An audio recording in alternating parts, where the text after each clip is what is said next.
Right. So today we're going to dive deep Oh, yeah. into ancient Egypt's new kingdom. Awesome. It's, all those pharaohs and pyramids. Right. Lots of power. Yeah. Game of Thrones.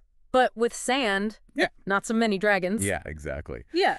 But we've got a really cool summary we're working from.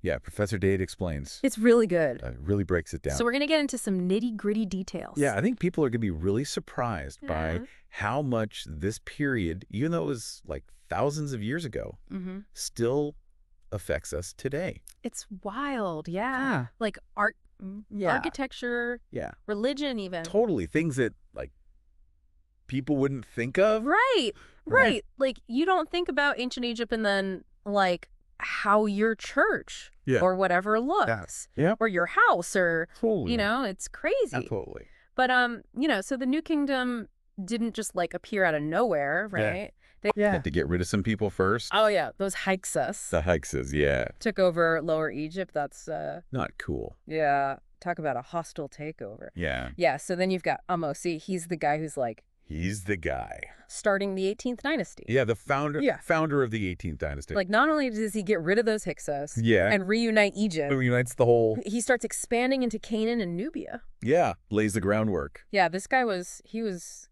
ambitious. For an empire. Yeah. And then he's also the one who comes up with this King's Son of Cush thing. Oh, yeah. Which is cool. Yeah, it's not just like another. Yeah, you think like, oh, another royal title. Yeah. But no, this governor was ruling over Nubia. Yeah. Which was a super important region because of like the resources and trade routes. Right. It's all about location, location, location. Yeah, exactly. So Ahmose was... real smart about that. Yeah, I mean, securing the supply chain right away. Yeah, from the get-go. Yeah, brilliant. But, in the middle of all this, like...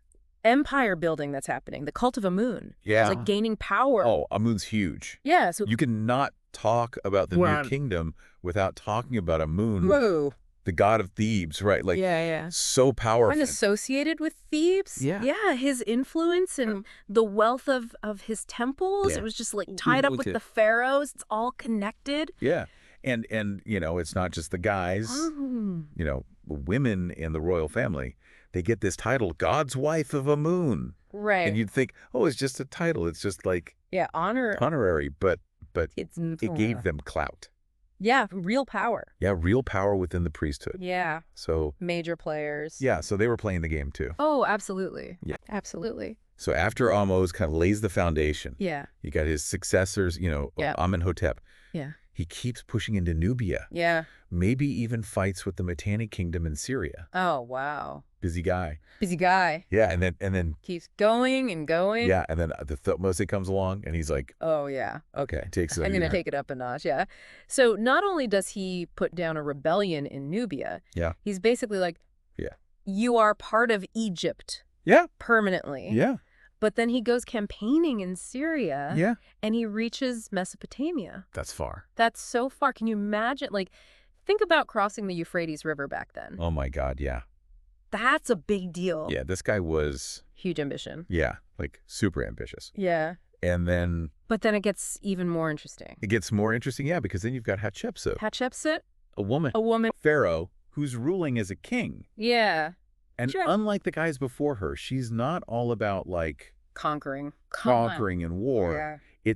She's like... trade, economics. Yeah. It's like she's like redefining what it means to be pharaoh. Yeah, totally. Not just about the military. Yeah. So she's the one, like there's this famous expedition. Oh yeah, the land of Punt. To the land of Punt. I love that name. It's a great name. Yeah. And she brings back all this stuff. Oh yeah, spices and gold, all the good stuff. Yeah, all the luxury goods. Yeah. Flooding Egypt with wealth. So it's like ancient world shopping spree. Yeah. But on a grand scale. Yeah. Yeah. Totally. But then... but she doesn't stop there. Oh, no. She doesn't stop there. She starts building... building projects. All these... Deir el-Bahari.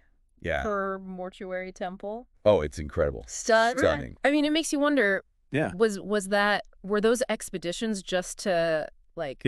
fund... yeah, to pay for it all. Her architectural dreams? Yeah. Maybe. It's a good theory. Possible. Yeah. But then you've got... after Hatshepsut, you've got Thutmose III. Yeah, he's the one everyone's like, oh, he's like the Napoleon. Oh, yeah, like the Napoleon of Egypt. Of ancient Egypt. Yeah, military genius. He's the one that, the Battle of Megiddo. Yeah, Megiddo. That's his claim to fame. Yeah, decisive victory there. Yeah, Egypt's in control of Canaan and Syria. Yeah. For centuries because of him. Centuries, wow. Yeah, it's a big deal. Yeah. But, you know, it wasn't just about, like, military stuff. Yeah. There's all this cultural exchange happening, too. Oh, yeah. You've got Egyptian culture. It's starting to, like, absorb things from Canaan and Nubia. It's like... It's like a blend. It's a blend. Yeah, of soft power. Yeah. And military power. Yeah. It's really shaping the fabric of the whole society. Yeah, I mean, it makes you realize how interconnected everything was. Oh, absolutely. Even back then. Yeah, the ancient world was way more connected than we think. Yeah. But, you know, then we come to, like, this pivotal moment. Yeah. It's the one that really shook things up. Yeah. After the like very lavish reign of Amenhotep III. Yeah. You've got his son Amenhotep III. Yeah, later Akhenaten. Yeah, who decides to rewrite the rules. To change things. Yeah. To change things up. Yeah, I mean. Really shake things up. This is what I've been waiting for. Yeah. This is the religious revolution. Yeah. So tell me what he did. Okay, so what did Akhenaten do? This is big. That was so revolutionary. Okay, he abolished the worship of Amun. Wow. The most powerful guy in the whole pantheon. And he's just like, nope, we're done. Yeah, and he replaces him with the sun disk. The A10, the sun disk god. Yeah. He's basically declaring war on the entire... On the whole religious order. Religious establishment. Talk about changing stuff. Big time. Yeah, this isn't just a reform. Right. It's like it's a complete overhaul. Yeah, overhaul of the whole spiritual landscape. Spiritual landscape. Yeah. Wow. What was the reaction to this? So it was a time of huge upheaval. Yeah. Not only did he change the religion, yeah, he moved the capital. Oh, really? Yeah, from Thebes to a new city called Akhenaten, which we know as Amarna today. And his queen, Nefertiti. Oh, yeah, Nefertiti. She had a really big role. Yeah. Like way more power and influence than you would expect for women of that time. Yeah, so it's not just religious, it's also... It's political. It's social. It's social. It's huge. It's all changing. Everything is changing. Yeah, wow. And of course, you know, this Amarna period. Yeah. This is when you see the big change in art. Yeah, I love Egyptian art. You see those... Very distinctive. Yeah, like those elongated figures. And they show family life more. Right. It's so interesting. Yeah, it's way more naturalistic and expressive. Yeah. Like, you know those portraits of Akhenaten and Nefertiti? Oh, yeah. They're not just like, you know, the idealized pharaohs from before. It's like the stiff poses. Yeah, these have a sense of intimacy and realism that you just hadn't seen before. It's like they're trying to capture the individual. Exactly. Not just the symbol. Yeah, the symbol of power. Yeah, symbol. Yeah. But, you know, even revolutions run out of steam. They do. Eventually, right? So what happens after Akhenaten dies? Well, his son... Yeah. Tutankhamun. Yeah, you probably know him better as Tutankhamun. Yeah, King Tut. Yeah. He inherits the throne. Yeah, but he's really young. Yeah, he's a kid. So his advisors are, like... calling the shots. Running the show. Yeah. And they're like, okay, let's restore the old gods. Okay. Let's get rid of all this Akhenaten stuff. Oh, wow. Try to erase his memory. Yeah. But it's funny because... It's ironic. It's totally ironic. Right. Because the boy king... who tries to... erase the memory. Get rid of dad's memory. Instead. Becomes the most famous. Because of his tomb. Because we found his tomb. Yeah. And it was intact. The whole thing, wow. Yeah. Like history played a joke on him. Totally. But he didn't rule for long. He died young. Yeah, King Tut. Yeah. Died young. Yeah. Which, you know, that leaves a power vacuum. Oh, yeah. Sets the stage for a dynasty. A new dynasty, the Ramside period. Yeah. But that's a story. That's for next time. For part 2. For part 2 of the deep dive. Yes. Yeah. Stay tuned. Yeah. Welcome back to our deep dive into ancient Egypt's new kingdom. Yes. We left off with Akhenaten. Oh, right. Kind of his religious revolution sort of fading away. Right. Fading into the sands of time. Yeah. Paving the way for, you know. Yeah. The 19th dynasty. The 19th dynasty, founded by... Ramses. Which, you know, gave us some of Egypt's most legendary pharaohs. Oh, yeah. But, I mean, when we say legendary, we're talking about Ramses II.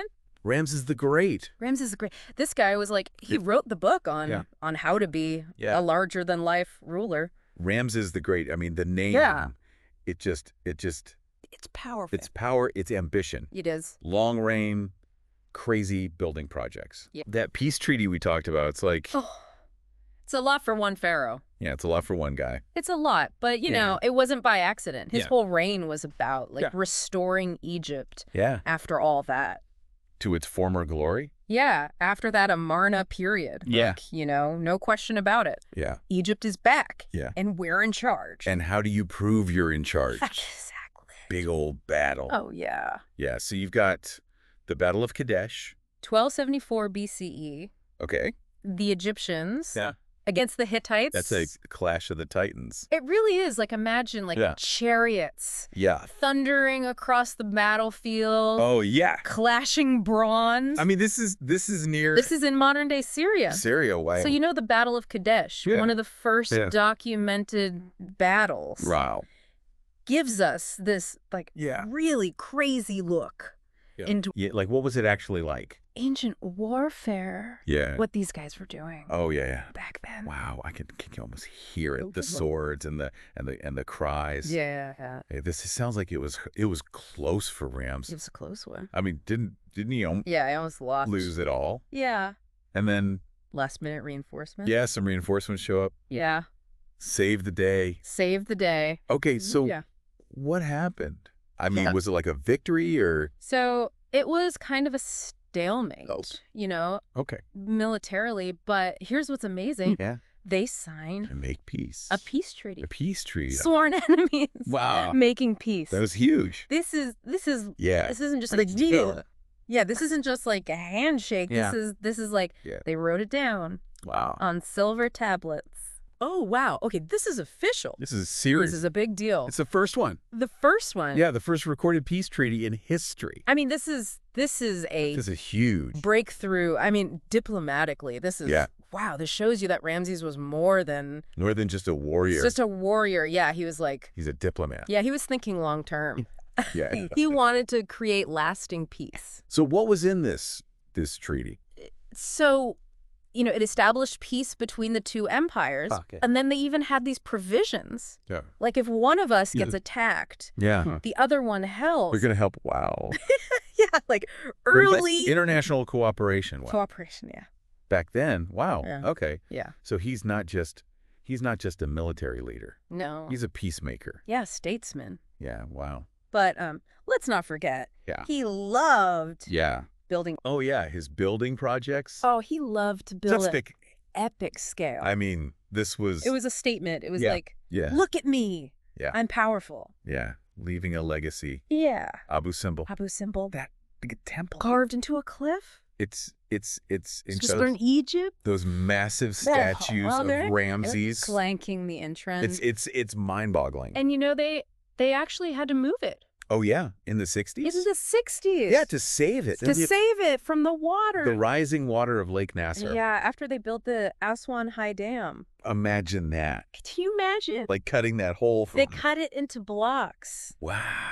Moved it. Yeah. Reassembled it. On higher ground. Incredible. That's amazing that they could do that. A testament to both. Yeah. Ancient ingenuity. Yeah. And our modern ability to preserve it, their legacy. It's It's amazing that we were able to save it. But you know, as great as Ramses' reign was, his successors, not so lucky. Yeah, because they've got this new threat. The threat? The Sea Peoples. The Sea Peoples? Sea Peoples. We don't really still mystery. So where they came from. Yeah, we don't know exactly where they came from. Yeah, but they made an impact. They had a huge impact, devastating raids on Egypt, other coastal civilizations. Wow. They threw the whole late Bronze Age into chaos. Wow, this is like a... It was a collapse. Yeah, like almost like when the Roman Empire fell. Yeah. That scale. Yeah. Wow. Yeah. So it's like the ancient world's version. Yeah. Like a pirate invasion. But like on a huge scale. Yeah. Did any of the pharaohs after Ramses manage to fight them off? Yeah. Yeah. So Okay. Merneptah. Yeah. One of Ramses' successors. Okay. He faces a big invasion. Okay. In 1207 BCE. Okay. And he wins. Okay, so he fights them off. He fights them off, yeah. Wow, good for him. But here's what's even cooler. Yeah. His victory steel. Okay. Which is kind of like, the ancient version of a press release. Oh, okay, yeah. Carved in stone. Oh, okay. It actually mentions Israel. Israel, wow. The earliest known mention. That's a big deal. Yeah, 1207 BCE. Yeah. That's the first time we see that name. It's like a historical bombshell. A little clue into, the early Israelites. Yeah. And where they were, what they were up to. Wow, this is amazing. Yeah, it's really cool. Yeah, it's like history is full of these little surprises. Little surprises, yeah. But it wasn't just the sea peoples. No. Right? No, they had internal struggles too. Yeah.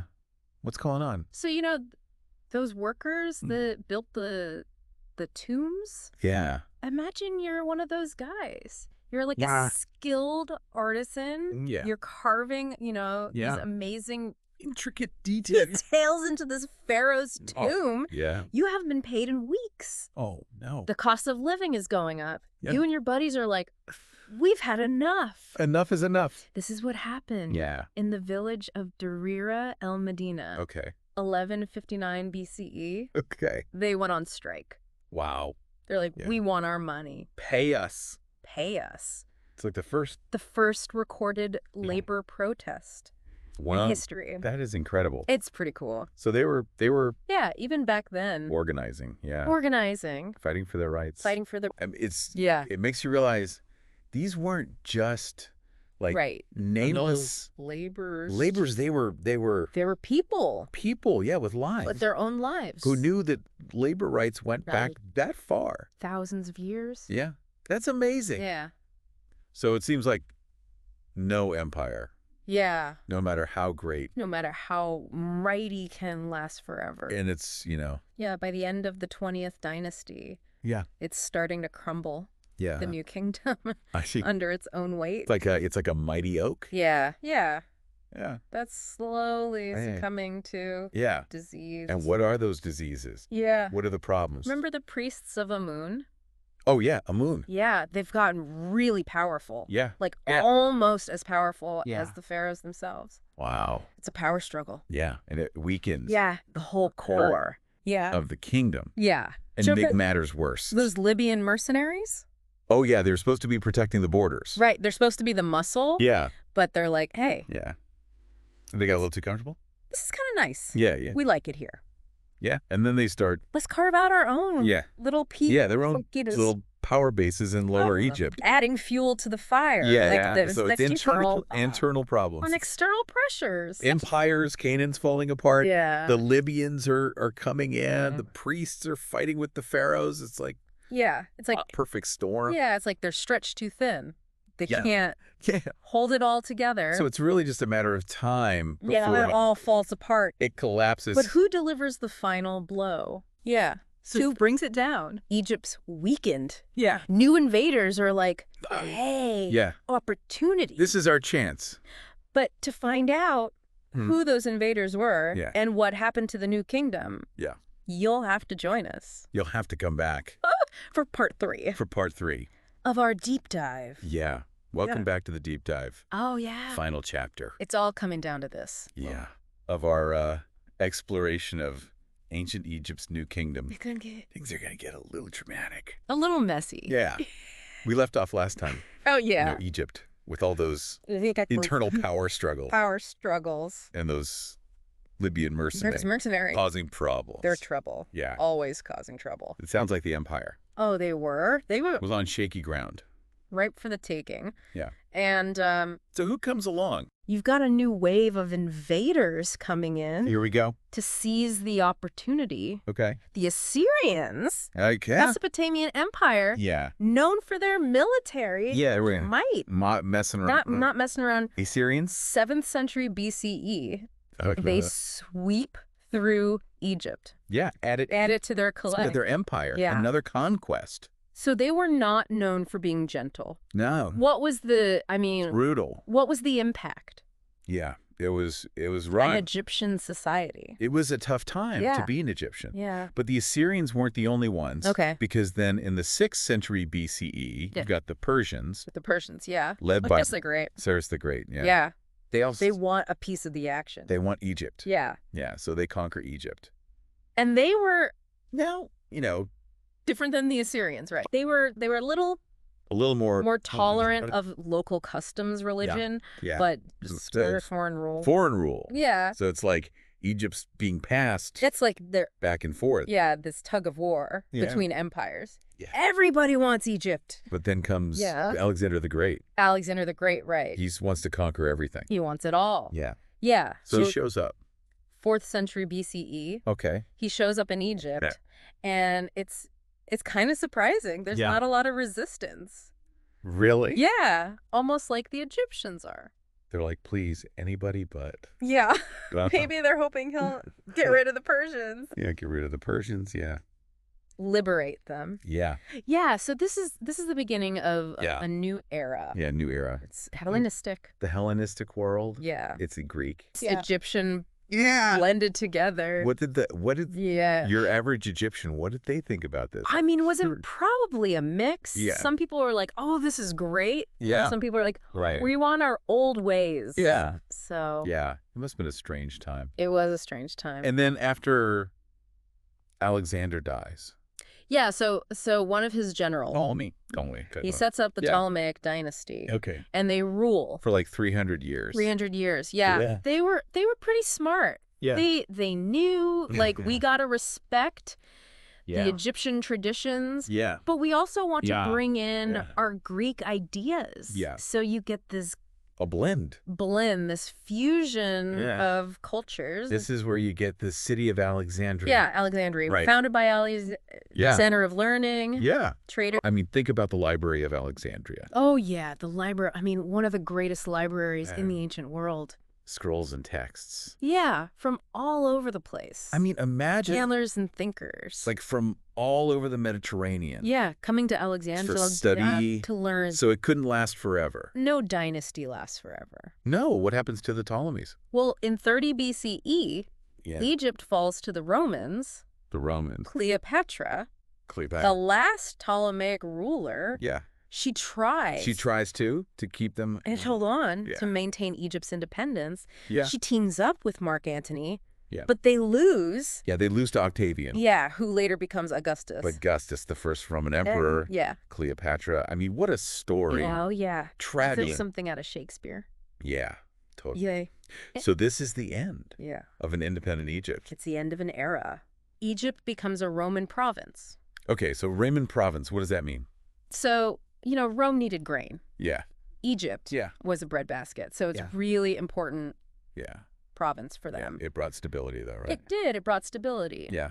Prosperity. But it's the end of an era. It's the end of an era. Yeah. Yeah. So Egypt doesn't just disappear, though. Oh, no. From history at this point. No. That's what happens. Egyptian culture continues. Yeah. The old gods are still worshipped. Yeah. And in some Roman deities. Yeah, they just add them to the mix. Yeah. The temples are still being built. Yeah. Wow. The arts and crafts.